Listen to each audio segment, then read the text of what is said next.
भारत से गीता ज्ञानी गुरु लाने का निर्देश दिया था। गीता के ही एकेश्वरवाद को विश्व की विविध भाषाओं में मूसा, ईसा तथा अनेक सूफी महात्माओं ने फैलाया। भाषांतर होने से ये पृथक पृथक प्रतीत होते हैं, किंतु सिद्धांत गीता के ही है। अतः गीता मानव मात्र का अतर्क्य धर्मशास्त्र है।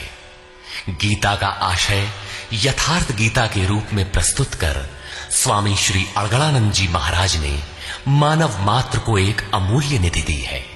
गीता के दसियों हजार अनुवादों के बीच दैदीप्यमान इस व्याख्या के आलोक में आप सब परम श्रेय के साधक बने।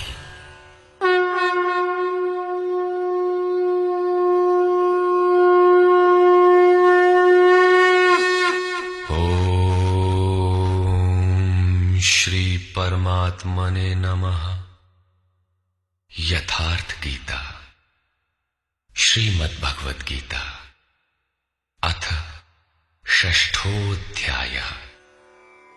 संसार में धर्म के नाम पर रीति रिवाज, पूजा पद्धतियों, संप्रदायों का बाहुल्य होने पर कुरीतियों का शमन करके एक ईश्वर की स्थापना एवं उसकी प्राप्ति की प्रक्रिया को प्रशस्त करने के लिए किसी महापुरुष का आविर्भाव होता है। क्रियाओं को छोड़कर बैठ जाने और ज्ञानी कहलाने की रूढ़ी कृष्ण काल में अत्यंत व्यापक थी। इसलिए इस अध्याय के प्रारंभ में ही योगेश्वर श्री कृष्ण ने इस प्रश्न को चौथी बार स्वयं उठाया कि ज्ञान योग तथा निष्काम कर्म योग दोनों के अनुसार कर्म करना ही होगा। श्री भगवान वाच।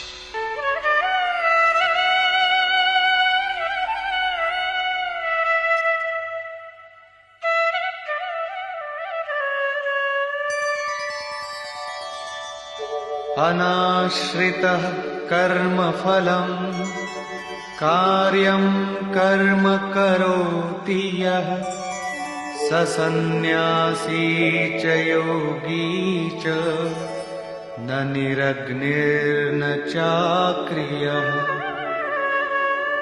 श्री कृष्ण महाराज बोले, अर्जुन, कर्म फल के आश्रय से रहित होकर अर्थात कर्म करते समय किसी प्रकार की कामना न रखते हुए जो कार्यम कर्म करने योग्य प्रक्रिया विशेष को करता है, वही सन्यासी है, वही योगी है। केवल अग्नि को त्यागने वाला तथा केवल क्रिया को त्यागने वाला न सन्यासी है न योगी। क्रियाएं बहुत सी हैं, उनमें से कार्यम कर्म करने योग्य क्रिया, नियत कर्म निर्धारित की हुई कोई क्रिया विशेष है, वो है यज्ञ की प्रक्रिया, जिसका शुद्ध अर्थ है आराधना, जो आराध्य देव में प्रवेश दिला देने वाली विधि विशेष है। उसको कार्य रूप देना कर्म है। जो उसे करता है वही सन्यासी है, वही योगी होता है। केवल अग्नि को त्यागने वाला कि हम अग्नि नहीं छूते, या कर्म त्यागने वाला कि मेरे लिए कर्म है ही नहीं, मैं तो आत्मज्ञानी हूं, केवल ऐसा कहे और कर्म आरंभ ही न करे, करने योग्य क्रिया विशेष न करे, तो वो न सन्यासी है न योगी। इस पर और देखें। यम सन्न्यासमिति प्राहुः योगं तं विद्धि पांडव नह्य सन्न्यस्त संकल्पो योगी भवति कश्चन। अर्जुन, जिसे सन्यास ऐसा कहते हैं उसी को तू योग जान, क्योंकि संकल्पों का त्याग किए बिना कोई भी पुरुष योगी नहीं होता। अर्थात कामनाओं का त्याग दोनों ही मार्गियों के लिए आवश्यक है। तब तो सरल है कि कह दे कि हम संकल्प नहीं करते और हो गए योगी सन्यासी। श्री कृष्ण कहते हैं ऐसा कदापि नहीं है। आरुरुक्षोर्मुनेर्योगं शमः कारणमुच्यते।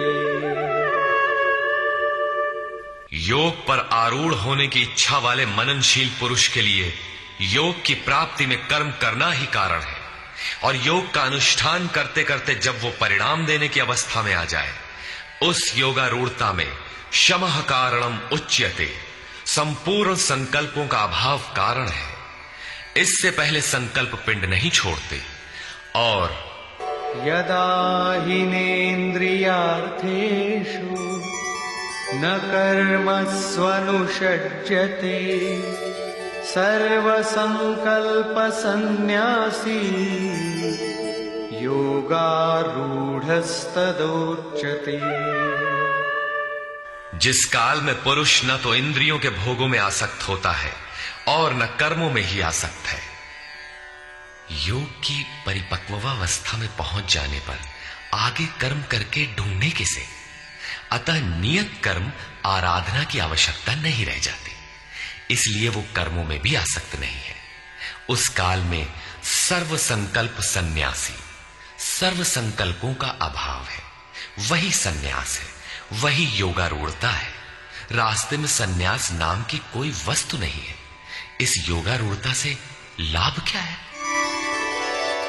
उद्धरेदात्मनात्मानं नात्मानमवसादयेत् आत्मैव ह्यात्मनो बन्धु आत्मैव रिपुरात्मनः।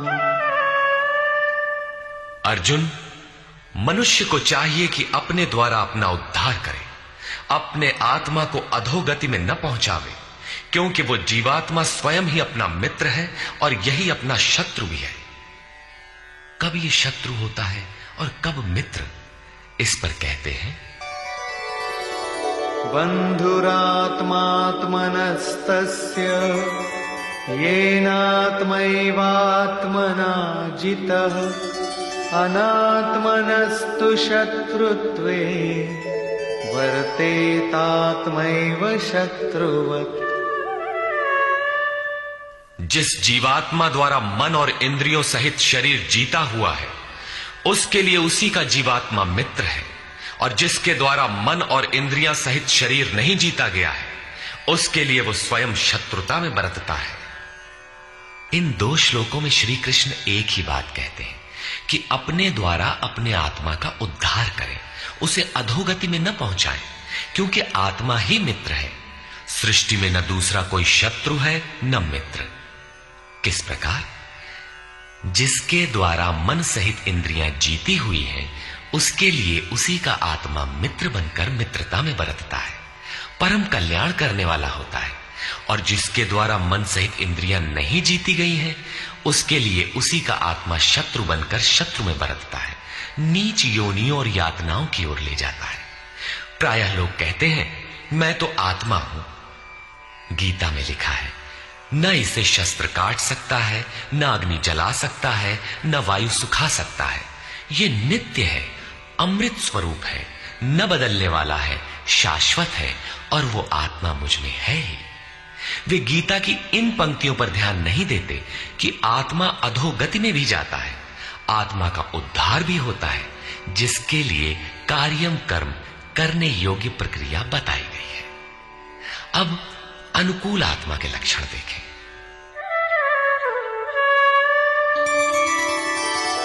जितात्मनः प्रशान्तस्य परमात्मा समाहितः शीतोष्ण सुख दुःखेषु तथा मानापमानयोः। सर्दी गर्मी, सुख दुख और मान अपमान में जिसके अंतःकरण की वृत्तियां भली प्रकार शांत हैं, ऐसे स्वाधीन आत्मा वाले पुरुष में परमात्मा सदैव स्थित है, कभी विलग नहीं होता। जितात्मा अर्थात जिसने मन सहित इंद्रियों को जीत लिया है, वृत्ति परम शांति में प्रवाहित हो गई है, यही आत्मा के उद्धार की अवस्था है। आगे कहते हैं, ज्ञान विज्ञान तृप्तात्मा कूटस्थो विजितेन्द्रियः युक्त इत्युच्यते योगी समलोष्टाश्मकाञ्चनः जिसका अंतःकरण ज्ञान विज्ञान से तृप्त है, जिसकी स्थिति अचल स्थिर और विकार रहित है, जिसने इंद्रियों को विशेष रूप से जीत लिया है, जिसकी दृष्टि में मिट्टी, पत्थर और सुवर्ण एक समान है, ऐसा योगी युक्त कहा जाता है। युक्त का अर्थ है योग से संयुक्त। ये योग की पराकाष्ठा है, जिसे योगेश्वर 5वें अध्याय में श्लोक 7 से 12 तक अभिचित्रित कराए हैं। परम तत्व परमात्मा का साक्षात्कार और उसके साथ होने वाली जानकारी ज्ञान है। 1 इंच भी इष्ट से दूरी है, जानने की इच्छा बनी है, तब तक वो अज्ञानी है। वो प्रेरक कैसे सर्वव्याप्त है, कैसे प्रेरणा देता है, कैसे अनेक आत्माओं का एक साथ पथ प्रदर्शन करता है, कैसे वो भूत भविष्य और वर्तमान का ज्ञाता है। उस प्रेरक इष्ट की कार्य प्रणाली का ज्ञान ही विज्ञान है। जब से हृदय में इष्ट का आविर्भाव होता है, उसी दिन से वो निर्देश देने लगता है, किंतु प्रारंभ में साधक समझ नहीं पाता। पराकाष्ठा काल में ही योगी उनकी आंतरिक कार्य प्रणाली को पूर्णतः समझ पाता है। यही समझ विज्ञान है। योगारूढ़ अथवा युक्त पुरुष का अंतःकरण ज्ञान विज्ञान से तृप्त रहता है। इसी प्रकार योग युक्त पुरुष की स्थिति का निरूपण करते हुए योगेश्वर श्री कृष्ण पुनः कहते हैं, सुहृन्मित्रार्युदासीन मध्यस्थद्वेष्य बन्धुषु साधुष्वपि च पापेषु समबुद्धिर्विशिष्यते। प्राप्ति के पश्चात महापुरुष समदर्शी और समवर्ती होता है। जैसे पिछले श्लोक में उन्होंने बताया कि जो पूर्ण ज्ञाता या पंडित है, वो विद्या विनय संपन्न ब्राह्मण में, चांडाल में, गाय कुत्ता हाथी में समान दृष्टि वाला होता है। उसी का पूरक ये श्लोक है। वो हृदय से सहायता करने वाले सहृदय, मित्र, बैरी, उदासीन, द्वेषी, बंधुगणों, धर्मात्मा तथा पापियों में भी समान दृष्टि वाला योग युक्त पुरुष अति श्रेष्ठ है। वो उनके कार्यों पर दृष्टि नहीं डालता, बल्कि उनके भीतर आत्मा के संचार पर ही उसकी दृष्टि पड़ती है। इन सब में वो केवल इतना अंतर देखता है कि कोई कुछ नीचे की सीढ़ी पर खड़ा है तो कोई निर्मलता के समीप, किंतु वो क्षमता सब में है। यहां योग युक्त के लक्षण पुनः दोहराए गए। कोई योग युक्त कैसे बनता है, वो कैसे यज्ञ करता है, यज्ञ स्थली कैसी हो, आसन कैसा हो, उस समय कैसे बैठा जाए, कर्ता के द्वारा पालन किए जाने वाले नियम, आहार विहार, सोने जागने का संयम तथा कर्म पर कैसी चेष्टा हो, इत्यादि बिंदुओं पर योगेश्वर श्री कृष्ण ने अगले 5 श्लोकों में प्रकाश डाला, जिससे आप भी उस यज्ञ को संपन्न कर सके। अध्याय 3 में उन्होंने यज्ञ का नाम लिया और बताया कि यज्ञ की प्रक्रिया ही वो नियत कर्म है। अध्याय 4 में उन्होंने यज्ञ का स्वरूप विस्तार से बताया, जिसमें प्राण का अपान में हवन, अपान का प्राण में हवन, प्राण अपान की गति रोककर मन का निरोध इत्यादि किया जाता है। सब मिलाकर यज्ञ का शुद्ध अर्थ है आराधना तथा उस आराध्य देव तक की दूरी तय कराने वाली प्रक्रिया, जिस पर 5वें अध्याय में भी कहा। किंतु उसके लिए आसन, भूमि, करने की विधि इत्यादि का चित्रण शेष था। उसी पर योगेश्वर श्री कृष्ण यहां प्रकाश डालते हैं। योगी युञ्जीत सततम् आत्मानं रहसि स्थितः एकाकीयत चित्तात्मा निराशीर परिग्रह। चित्त को जीतने में लगा हुआ योगी मन, इंद्रियों और शरीर को वश में रखकर वासना और संग्रह रहित होकर एकांत स्थान में अकेले ही चित्त को आत्मोपलब्धि कराने वाली योग क्रिया में लगावे। उसके लिए स्थान कैसा हो, आसन कैसा रहे, शुचौ देशे प्रतिष्ठाप्य स्थिरमासनमात्मनः नात्युच्छ्रितं नातिनीचं चैलाजिनकुशोत्तरम्। शुद्ध भूमि में कुश, मृगछाल, वस्त्र अथवा इससे उत्तरोत्तर रेशमी ऊनी तख्त कुछ भी बिछाकर अपने आसन को न अति ऊंचा न नीचा स्थिर स्थापित करे। शुद्ध भूमि का तात्पर्य उसके झाड़ने बुहारने सफाई करने से। जमीन पर कुछ बिछा लेना चाहिए, चाहे मृगछाल हो या चटाई अथवा कोई भी वस्त्र, तख्त, जो भी उपलब्ध हो, कोई एक वस्तु बिछा लेना चाहिए। आसन हिलने डुलने वाला ना हो, न जमीन से बहुत ऊंचा हो और न एकदम नीचा। पूज्य महाराज जी लगभग 5 इंच ऊंचे आसन पर बैठते थे। एक बार भाविकों ने लगभग 1 फीट ऊंचा संगमरमर का एक तख्त मंगा दिया। महाराज जी एक दिन तो बैठे, फिर बोले, नहीं हो, बहुत ऊंचा हो गया, ऊंचे नहीं बैठे के चाही साधु के, अभिमान हो ही जावा करत है, नीचे हूं न बैठे के चाही, हीनता आवत है, अपने से घृणा आवत है। बस उसको उठवाया और जंगल में एक बगीचा था, वहां रखवा दिया। वहां न कभी महाराज जाते थे और न अभी कोई जाता है। ये था उन महापुरुष का क्रियात्मक शिक्षण। इसी प्रकार साधक के लिए भी बहुत ऊंचा आसन नहीं होना चाहिए, नहीं तो भजन पूर्ति बाद में होगी, अहंकार पहले चढ़ बैठेगा। इसके पश्चात तत्रैकाग्रं मनः कृत्वा यत चित्तेन्द्रियक्रियः उपविश्यासने युञ्जात् योगमात्मविशुद्धये। उस आसन पर बैठकर ये ध्यान करने का विधान है। मन को एकाग्र करके चित्त और इंद्रियों को, क्रियाओं को वश में रखते हुए अंतःकरण की शुद्धि के लिए योगाभ्यास करें। अब बैठने का तरीका बताते हैं। समंकाय शिरो ग्रीवं धारयन्नचलं स्थिरः संप्रेक्ष्य नासिकाग्रं स्वं दिशश्चानवलोकयन्। शरीर, गर्दन और सिर को सीधा, अचल, स्थिर करके जैसे कोई पटरी खड़ी कर दी गई हो, इस प्रकार सीधा दृढ़ होकर बैठ जाए और अपनी नासिका के अग्रभाग को देखकर, नासिका की नोक देखते रहने का निर्देश नहीं है, बल्कि सीधे बैठने पर नाक के सामने जहां दृष्टि पड़ती है वहां दृष्टि रहे।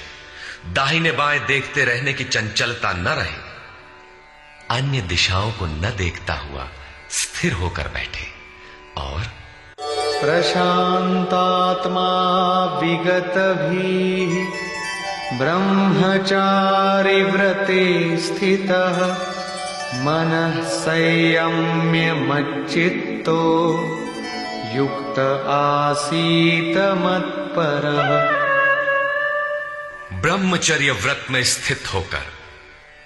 प्रायः लोग कहते हैं कि जननेंद्रिय का संयम ब्रह्मचर्य है, किंतु महापुरुषों की अनुभूति है कि मन से विषयों का स्मरण करके, आंखों से वैसे दृश्य देखकर, त्वचा से स्पर्श कर, कानों से विषयोत्तेजक शब्द सुनकर जननेंद्रिय संयम संभव नहीं है।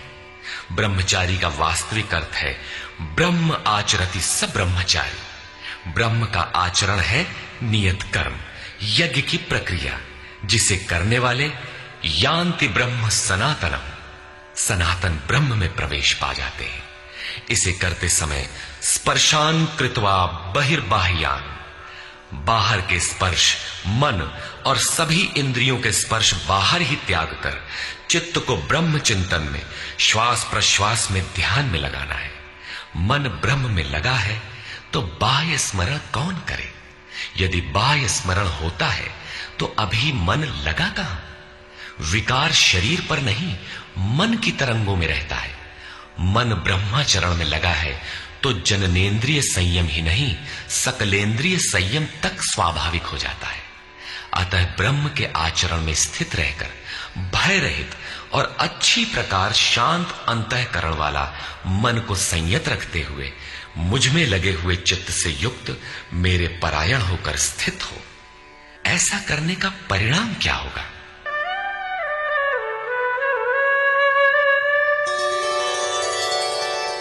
युञ्जन्नेवं सदात्मानं योगी नियतमानसः शान्तिं निर्वाणपरमा मत्संस्थामधिगच्छति। इस प्रकार अपने आप को निरंतर उसी चिंतन में लगाता हुआ संयत मन वाला योगी मेरे में स्थिति रूपी पराकाष्ठा वाली शांति को प्राप्त होता है। इसलिए अपने को निरंतर कर्म में लगाए। यहां यह प्रश्न पूर्ण प्राय है। अगले 2 श्लोकों में वे बताते हैं कि परमानंद वाली शांति के लिए शारीरिक संयम, युक्ताहार, विहार भी आवश्यक है।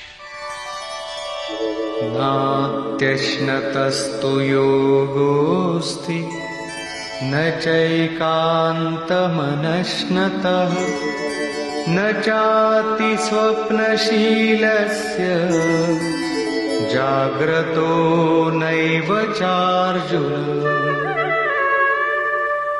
अर्जुन, ये योग न तो बहुत खाने वाले का सिद्ध होता है और न बिल्कुल न खाने वाले का सिद्ध होता है, न अत्यंत सोने वाले का और न अत्यंत जागने वाले का ही सिद्ध होता है। तब किसका सिद्ध होता है? युक्ताहार विहारस्य युक्तचेष्टस्य कर्मसु युक्तस्वप्नावबोधस्य योगो भवति दुःखः। दुखों का नाश करने वाला ये योग उचित आहार विहार, कर्मों में उपयुक्त चेष्टा और संतुलित शयन जागरण करने वाले का ही पूर्ण होता है। अधिक भोजन करने से आलस्य, निद्रा और प्रमाद घेरेंगे, तब साधना नहीं होगी। भोजन छोड़ देने से इंद्रियां क्षीण हो जाएंगी, अचल स्थिर बैठने की क्षमता नहीं रहेगी। पूज्य महाराज जी कहते थे कि खुराक से 1.5-2 रोटी कम खाना चाहिए। विहार अर्थात साधन के अनुकूल विचरण, कुछ परिश्रम भी करते रहना चाहिए। कोई कार्य ढूंढ लेना चाहिए, अन्यथा रक्त संचार शिथिल पड़ जाएगा, रोग घेर लेंगे। सोना और जागना आयु, आहार और अभ्यास से घटता बढ़ता है। महाराज जी कहा करते थे, योगी को 4 घंटे सोना चाहिए और अनवरत चिंतन में लगे रहना चाहिए। हट करके न सोने वाले शीघ्र पागल हो जाते हैं। कर्मों में उपयुक्त चेष्टा भी हो, अर्थात नियत कर्म आराधना के अनुरूप निरंतर प्रयत्नशील हो। बाह्य विषयों का स्मरण न कर सदैव उसी में लगे रहने वाले का ही योग सिद्ध होता है। साथ ही यदा विनियतं चित्तम् आत्मन्येवावतिष्ठते निःस्पृहः सर्वकामेभ्यो युक्त इत्युच्यते तदा। इस प्रकार योग के अभ्यास से विशेष रूप से वश में किया हुआ चित्त जिस काल में परमात्मा में भली प्रकार स्थित हो जाता है, विलीन सा हो जाता है, उस काल में संपूर्ण कामनाओं से रहित हुआ पुरुष योग युक्त कहा जाता है। अब विशेष जीते हुए चित्त के लक्षण क्या है? यथा दीपो निवातस्थो नेङ्गते सोपमा स्मृता योगिनो यतचित्तस्य युञ्जतो योगमात्मनः। जिस प्रकार वायु रहित स्थान में रखा गया दीपक चलायमान नहीं होता, लौ सीधे ऊपर जाती है, उसमें कंपन नहीं होता, यही उपमा परमात्मा के ध्यान में लगे हुए योगी के जीते हुए चित्त की दी गई है। दीपक तो उदाहरण मात्र है, आजकल दीपक का प्रचलन शिथिल पड़ रहा है। अगरबत्ती ही जलाने पर धुआं सीधे ऊपर जाता है यदि वायु में वेग न हो। यह योगी के जीते हुए चित्त का एक उदाहरण मात्र है।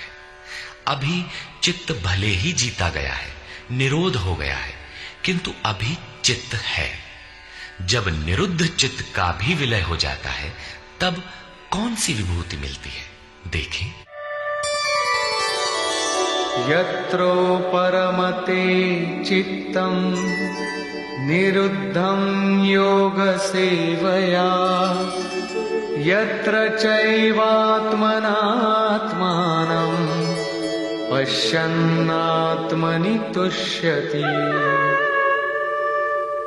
जिस अवस्था में योग के अभ्यास से बिना अभ्यास के कभी निरोध नहीं होगा, अतः योग अभ्यास से निरुद्ध हुआ चित्त भी उपराम हो जाता है, विलय हो जाता है, मिट जाता है। उस अवस्था में आत्मना, अपनी आत्मा के द्वारा, आत्मानम, परमात्मा को देखता हुआ, आत्मनि एव, अपने आत्मा में ही संतुष्ट अपनी ही आत्मा से होता है। क्योंकि प्राप्ति काल में तो परमात्मा का साक्षात्कार होता है, किंतु दूसरे ही क्षण वो अपने ही आत्मा को उन शाश्वत ईश्वरीय विभूतियों से ओतप्रोत पाता है।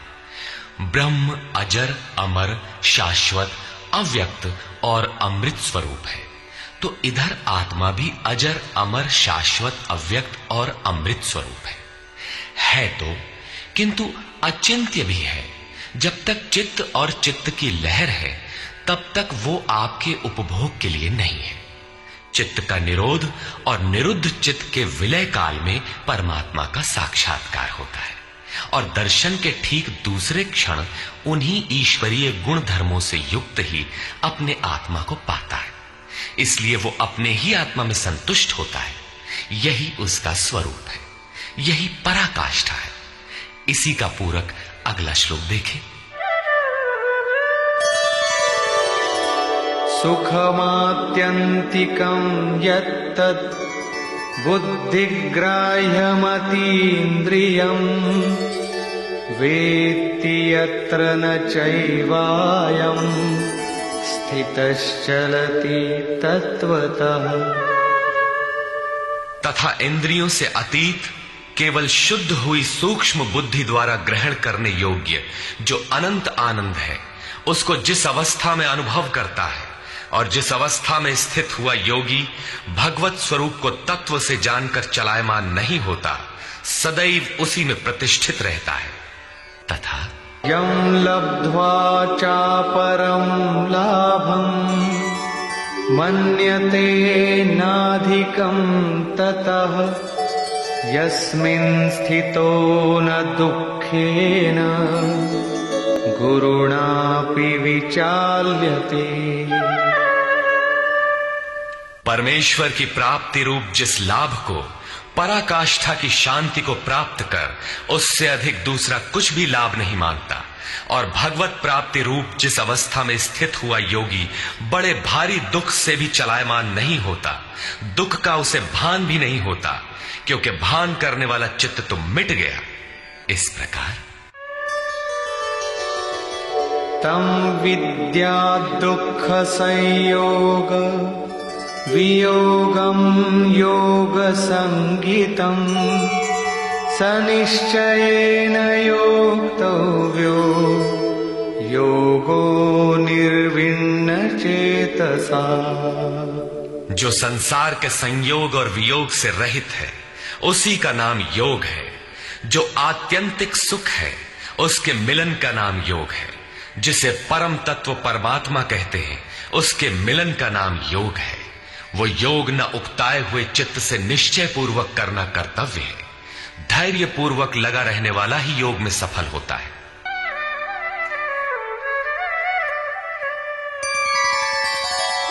संकल्प प्रभवान कामान त्यक्त्वा सर्वान् शेषतः मनसैवेन्द्रियग्रामं विनियम्य समन्ततः।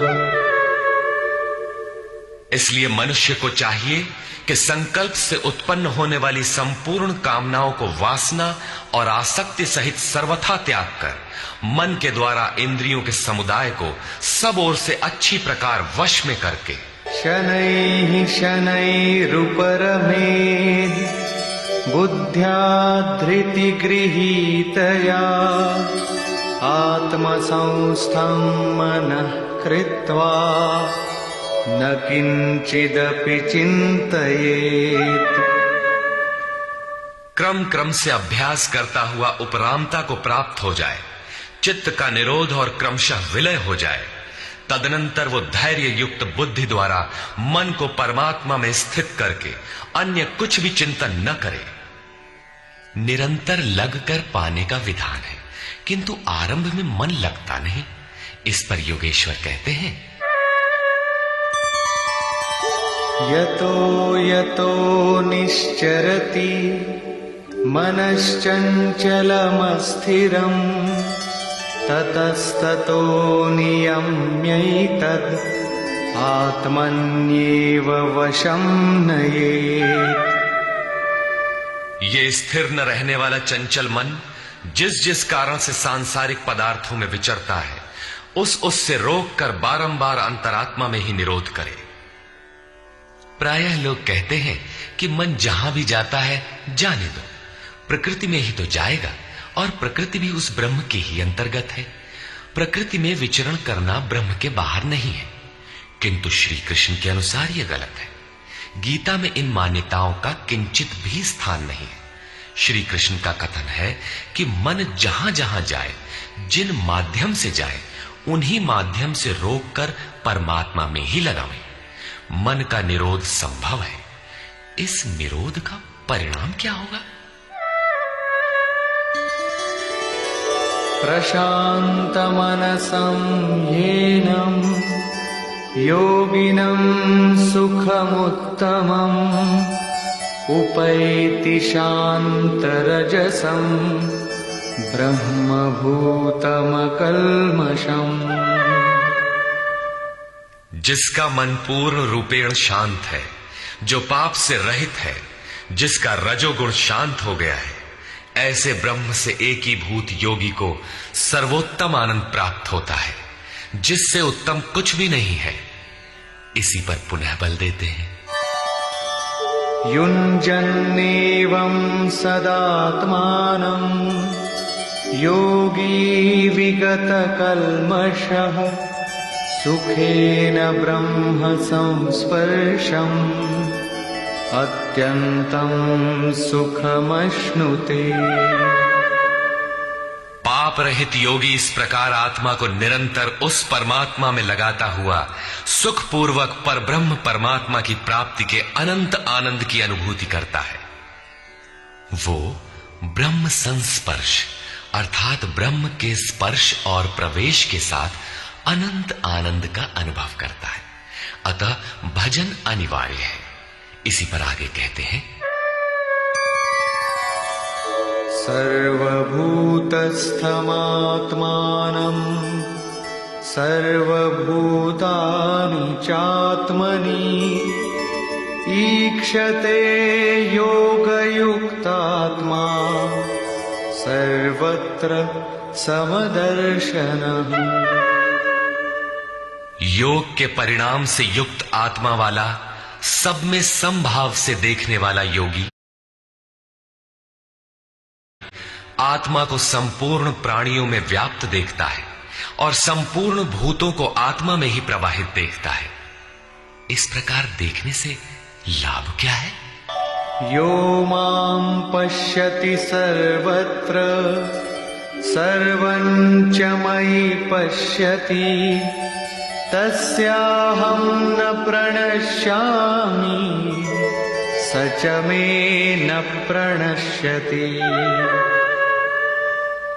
जो पुरुष संपूर्ण भूतों में मुझ परमात्मा को देखता है, व्याप्त देखता है और संपूर्ण भूतों को मुझ परमात्मा के ही अंतर्गत देखता है, उसके लिए मैं अदृश्य नहीं होता हूं और वो मेरे लिए अदृश्य नहीं होता।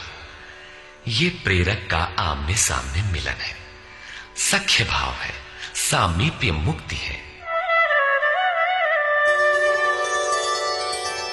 सर्वभूतस्थितं यो मां भजत्येकत्वमास्थितः सर्वथा वर्तमानोऽपि स योगी मयि वर्तते।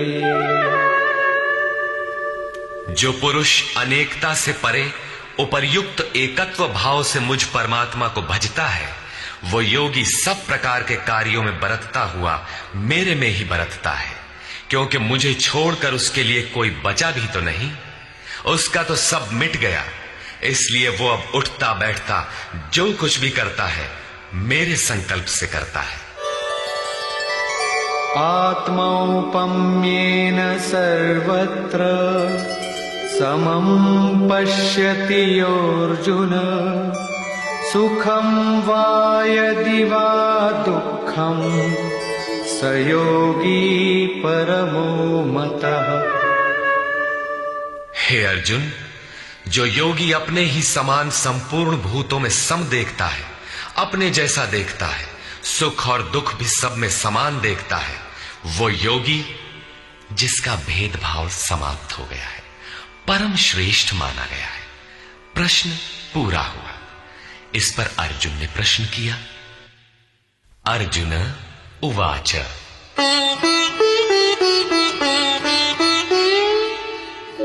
योऽयं योगस्त्वया प्रोक्तः साम्येन मधुसूदन एतस्याहं न पश्यामि चञ्चलत्वात् स्थितिं स्थिराम्। हे मधुसूदन, ये योग जो आप पहले बता आए हैं, जिससे समत्व भाव दृष्टि मिलती है, मन के चंचल होने से बहुत समय तक इसमें ठहरने वाली स्थिति में मैं अपने को नहीं देखता। चंचलं हि मनः कृष्ण प्रमाथि बलवदृढम् तस्याहं निग्रहं मन्ये वायोरिव सुदुष्करम्। हे श्री कृष्ण, ये मन बड़ा चंचल है, प्रमथन स्वभाव वाला है, अर्थात दूसरे को मत डालने वाला हठी तथा बलवान है। इसलिए इसे वश में करना मैं वायु की भांति अति दुष्कर मानता हूं। तूफानी हवा और इसको रोकना बराबर है। इस पर योगेश्वर श्री कृष्ण कहते हैं, श्री भगवान उवाच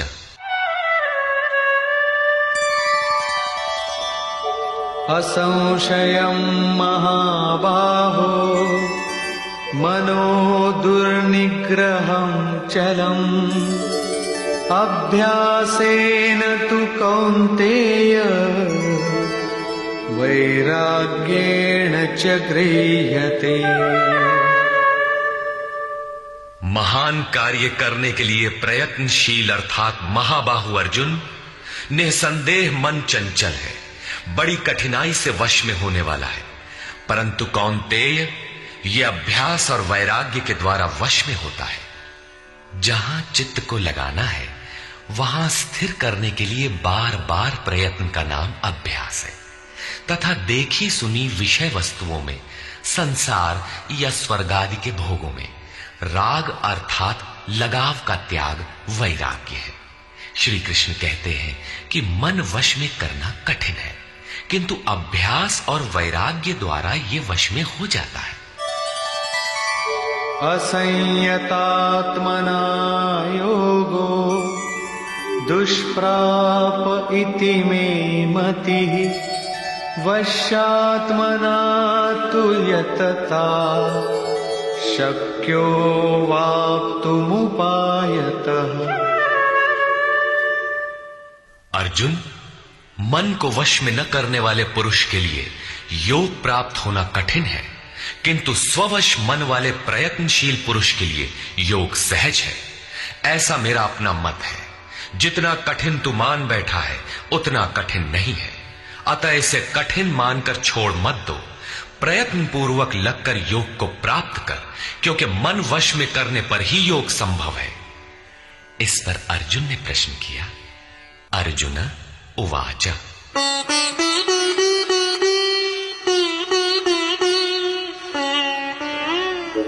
अयति श्रद्धयोपेतो योगाच्चलितमानसः अप्राप्य योगसंसिद्धिं कां गतिं कृष्ण गच्छति।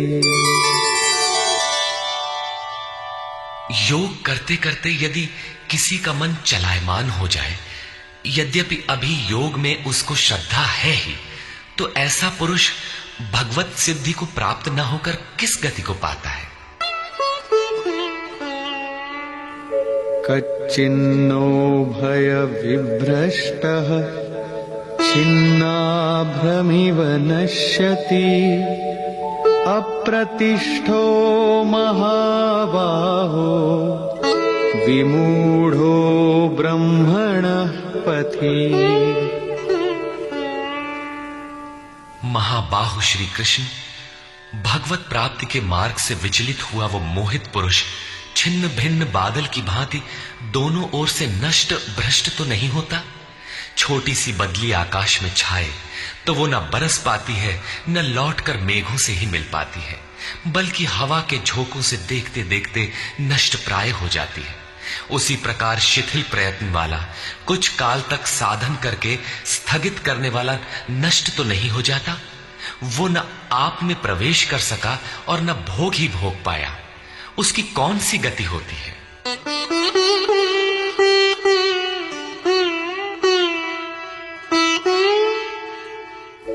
एतन्मे संशयं कृष्ण छेत्तुमर्हस्य शेषतः त्वदन्यः संशयस्यास्य छेत्ता न ह्युपपद्यते। हे श्री कृष्ण, मेरे इस संशय को संपूर्णता से मिटाने के लिए आप ही सक्षम हैं। आपके अतिरिक्त दूसरा कोई इस संशय को मिटाने वाला मिलना संभव नहीं है। इस पर योगेश्वर श्री कृष्ण ने कहा। श्री भगवान वाच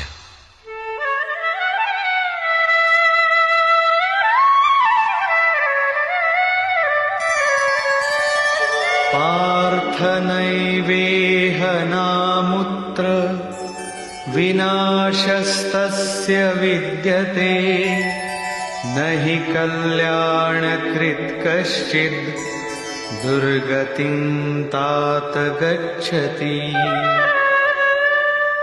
पार्थिव शरीर को ही रथ बनाकर लक्ष्य की ओर अग्रसर अर्जुन, उस पुरुष का ना तो इस लोक में और न परलोक में ही नाश होता है, क्योंकि हे तात, उस परम कल्याणकारी नियत कर्म को करने वाला दुर्गति को प्राप्त नहीं होता।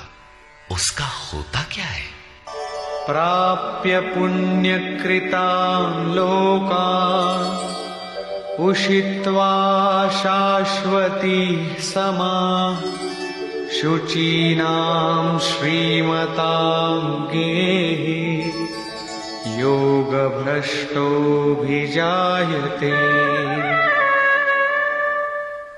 मन चलायमान होने से योग भ्रष्ट हुआ वो पुरुष पुण्यवानों के लोकों में वासनाओं को भोग कर, जिन वासनाओं को लेकर वो योग भ्रष्ट हुआ था, भगवान उसे थोड़े में सब दिखा सुना देते हैं। उन्हें भोग कर वो शुचि नाम श्रीमताम, शुद्ध आचरण वाले श्रीमान पुरुषों के घर में जन्म लेता है। जो शुद्ध आचरण वाले हैं वही श्रीमान है। अथवा योगिनामेव कुले भवति धीमताम् एतद्धि दुर्लभतरम् लोके जन्म यदीदृशम्। अथवा वहां जन्म न मिलने पर भी स्थिर बुद्धि योगियों के कुल में वो प्रवेश पा जाता है।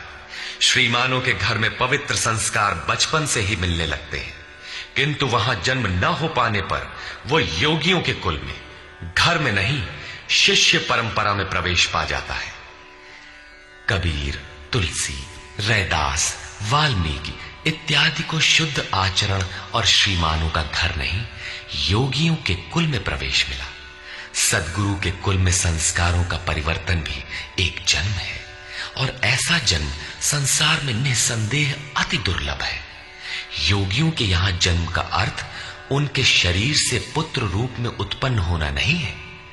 गृह त्याग से पूर्व पैदा होने वाले लड़के मोहवश महापुरुष को भी भले ही पिता मानते रहे, किंतु महापुरुष के लिए घर वालों के नाम पर कोई नहीं होता। जो शिष्य उनकी मर्यादाओं का अनुष्ठान करते हैं, उनका महत्व लड़कों से कई गुना अधिक मानते हैं, वही उनके सच्चे पुत्र हैं। जो योग के संस्कारों से युक्त नहीं है, उन्हें महापुरुष नहीं अपनाते। पूज्य महाराज जी यदि साधु बनाते तो हजारों विरक्त उनके शिष्य होते, किंतु उन्होंने किसी को किराया भाड़ा देकर, किसी के घर सूचना भेजकर, पत्र भेजकर, समझा बुझाकर सबको उनके घर लौटा दिया। बहुत लोग हठ करने लगे तो उन्हें अपशकुन हो, भीतर से मना हो कि इसमें साधु बनने के एक भी लक्षण नहीं है, इसे रखने में भलाई नहीं है, ये पार नहीं होगा। निराश होकर दो एक ने पहाड़ से गिरकर अपनी जान भी दे दी, किंतु महाराज जी ने उन्हें अपने यहां नहीं रखा। बाद में पता चलने पर बोले, जानत रहूं कि बड़ा विकल है, लेकिन ये सोचते है कि सचहूं के मरी जाए तो रख ही लेते, एक ठो पतितय राहत और का हो। ममत्व उनमें भी विकट था, फिर भी नहीं रखा। 6-7 को जिनके लिए आदेश हुआ था कि आज एक योग भ्रष्ट आ रहा है, जन्म जन्म से भटका हुआ चला आ रहा है, इस नाम और इस रूप का कोई आने वाला है, उसे रखो, ब्रह्म विद्या का उपदेश करो, उसे आगे बढ़ाओ। केवल उन्हीं को रखा। आज भी उनमें से एक महापुरुष धार कुंडी में बैठे हैं, एक अनसुईया में है, 2-3 अन्यत्र भी हैं। उन्हें सद्गुरु के कुल में प्रवेश मिला। ऐसे महापुरुषों को पा जाना अति दुर्लभ है।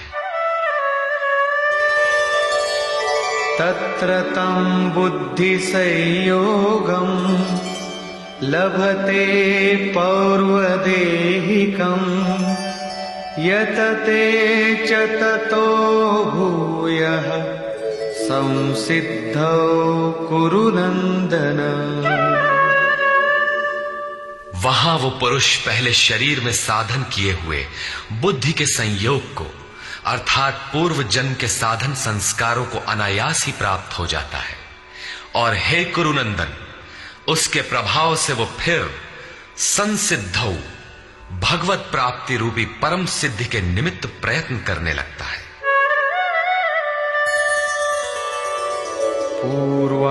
पूर्वाभ्यासेन तेनैव ह्रियते ह्यवशोऽपि सः जिज्ञासुरपि योगस्य शब्द ब्रह्माति वर्तते।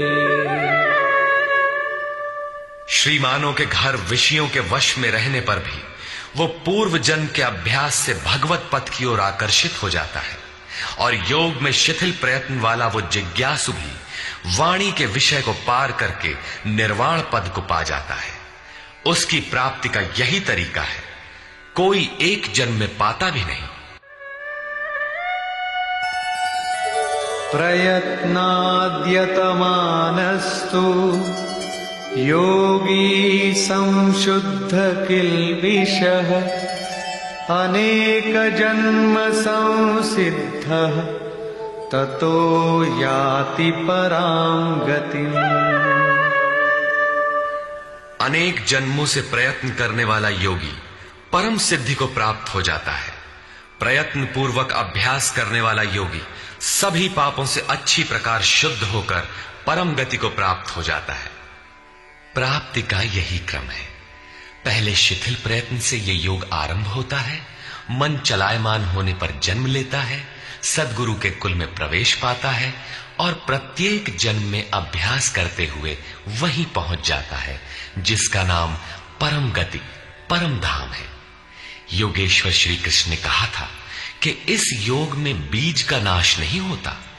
आप 2 कदम चल भर दें, उस साधन का कभी नाश नहीं होता। हर परिस्थिति में रहते हुए पुरुष ऐसा कर सकता है। कारण कि थोड़ा साधन तो परिस्थितियों में घिरने वाला व्यक्ति ही कर पाता है, क्योंकि उसके पास समय नहीं है। आप काले हो, गोरे हो अथवा कहीं के हो, गीता सबके लिए है, आपके लिए भी है, बशर्ते आप मनुष्य हो। उत्कट प्रयत्न वाला चाहे जो हो, किंतु शिथिल प्रयत्न वाला गृहस्थ ही होता है। गीता गृहस्थ, विरक्त, शिक्षित, अशिक्षित, सर्वसाधारण मनुष्य मात्र के लिए है, किसी साधु नामक विचित्र प्राणी के लिए ही नहीं। अंत में योगेश्वर श्री कृष्ण निर्णय देते हैं, तपस्विभ्योऽधिको योगी ज्ञानिभ्योऽपि मतोऽधिकः कर्मिभ्यश्चाधिको योगी तस्माद् योगी भवार्जुन। तपस्वियों से योगी श्रेष्ठ है, ज्ञानियों से भी श्रेष्ठ माना गया है, कर्मियों से भी योगी श्रेष्ठ है। इसलिए अर्जुन, तू योगी बन। तपस्वी अभी योग को ढालने में प्रयत्नशील है, कर्मी केवल कर्म जानकर करता भर है। ये गिर भी सकते हैं, क्योंकि न इन दोनों में समर्पण है और न अपना हानि लाभ देखने की क्षमता। किंतु ज्ञानी योग की परिस्थितियों को जानता है, अपनी शक्ति समझता है, उसकी जिम्मेदारी उसी पर है। और निष्काम कर्म योगी तो इष्ट के ऊपर अपने को फेंक चुका है, वो इष्ट संभालेगा। परम कल्याण के पथ पर ये दोनों ठीक चलते हैं, किंतु जिसका भार वो इष्ट संभालता है वो इन सब में श्रेष्ठ है, क्योंकि प्रभु ने उसे ग्रहण कर लिया है। उसका हानि लाभ वो प्रभु देखता है, इसलिए योगी श्रेष्ठ है। इसलिए अर्जुन, तू योगी बन, समर्पण के साथ योग का आचरण कर। योगी श्रेष्ठ है, किंतु उनसे भी वो योगी सर्वश्रेष्ठ है जो अंतरात्मा से लगता है। इसी पर कहते हैं, योगिनामपि सर्वेषां मद्गतेनान्तरात्मना श्रद्धावान् भजते यो मां समे युक्ततमो मतः। संपूर्ण निष्काम कर्म योगियों में भी जो श्रद्धा विभोर होकर अंतरात्मा से, अंतर चिंतन से मुझे निरंतर भजता है, वो योगी मुझे परम श्रेष्ठ मान्य है। भजन दिखावे या प्रदर्शन की वस्तु नहीं है। इससे समाज भले ही अनुकूल हो, किंतु प्रभु प्रतिकूल हो जाते हैं। भजन अत्यंत गोपनीय है, वो अंतःकरण से होता है, उसका उतार चढ़ाव अंतःकरण के ऊपर है। निष्कर्ष, इस अध्याय के आरंभ में योगेश्वर श्री कृष्ण ने कहा कि फल के आश्रय से रहित होकर जो कार्यम कर्म अर्थात करने योग्य प्रक्रिया विशेष का आचरण करता है वही सन्यासी है, और उसी कर्म को करने वाला ही योगी है। केवल क्रियाओं अथवा अग्नि को त्यागने वाला योगी अथवा सन्यासी नहीं होता। संकल्पों का त्याग किए बिना कोई भी पुरुष सन्यासी अथवा योगी नहीं होता। हम संकल्प नहीं करते, ऐसा कह देने मात्र से संकल्प पिंड नहीं छोड़ते। योग में आरूढ़ होने की इच्छा वाले पुरुष को चाहिए कि कार्यम कर्म करे, और करते करते योगारूढ़ हो जाने पर सर्व संकल्पों का अभाव होता है, इसके पूर्व नहीं। सर्व संकल्पों का अभाव ही संन्यास है। योगेश्वर ने पुनः बताया कि आत्मा अधोगति में जाता है और उसका उद्धार भी होता है। जिस पुरुष द्वारा मन सहित इंद्रियां जीत ली गई हैं, उसका आत्मा उसके लिए मित्र बनकर मित्रता में बरतता है तथा परम कल्याण करने वाला होता है। जिसके द्वारा ये नहीं जीती गई, उसके लिए उसी का आत्मा शत्रु बनकर शत्रुता में बरतता है, यातनाओं का कारण बनता है। अतः मनुष्य को चाहिए कि अपने आत्मा को अधोगति में न पहुंचावे, अपने द्वारा अपनी आत्मा का उद्धार करे। उन्होंने प्राप्ति वाले योगी की रहनी बताई। यज्ञ स्थली, बैठने का आसन तथा बैठने के तरीके पर उन्होंने कहा कि स्थान एकांत और स्वच्छ हो, वस्त्र मृग चर्म अथवा कुश की चटाई में से कोई एक आसन हो। कर्म के अनुरूप चेष्टा, युक्ताहार विहार, सोने जागने के संयम पर उन्होंने बल दिया। योगी के निरुद्ध चित्त की उपमा उन्होंने वायु रहित स्थान में दीपक की अकंपित लौ से दी, और इस प्रकार उस निरुद्ध चित्त का भी जब विलय हो जाता है, उस समय वह योग की पराकाष्ठा अनंत आनंद को प्राप्त होता है। संसार के संयोग वियोग से रहित अनंत सुख का नाम योग है। योग का अर्थ है उससे मिलन। जो योगी इसमें प्रवेश पा जाता है, वह संपूर्ण भूतों में समदृष्टि वाला हो जाता है। जैसे अपनी आत्मा वैसे ही सबकी आत्मा को देखता है। वह परम पराकाष्ठा की शांति को प्राप्त होता है। अतः योग आवश्यक है। मन जहां जहां जाए वहां वहां से घसीटकर बारंबार इसका निरोध करना चाहिए। श्री कृष्ण ने स्वीकार किया कि मन बड़ी कठिनाई से वश में होने वाला है, लेकिन होता है। यह अभ्यास और वैराग्य द्वारा वश में हो जाता है। शिथिल प्रयत्न वाला व्यक्ति भी अनेक जन्म के अभ्यास से वहीं पहुंच जाता है जिसका नाम परम गति अथवा परम धाम है। तपस्वियों, ज्ञान मार्गियों तथा केवल कर्मियों से योगी श्रेष्ठ है। इसलिए अर्जुन, तू योगी बन। समर्पण के साथ अंतर मन से योग का आचरण कर। प्रस्तुत अध्याय में योगेश्वर श्री कृष्ण ने प्रमुख रूप से योग की प्राप्ति के लिए अभ्यास पर बल दिया है। अतः ओम तत्सदिति श्रीमद् भगवद गीता सूपनिषत्सु ब्रह्म विद्यायाम योग शास्त्रे श्री कृष्णार्जुन संवादे अभ्यास योगो नाम षष्ठोऽध्यायः। इस प्रकार स्वामी अड़गड़ानंद कृत श्रीमद् भगवद गीता के भाष्य यथार्थ गीता का छठा अध्याय पूर्ण होता है।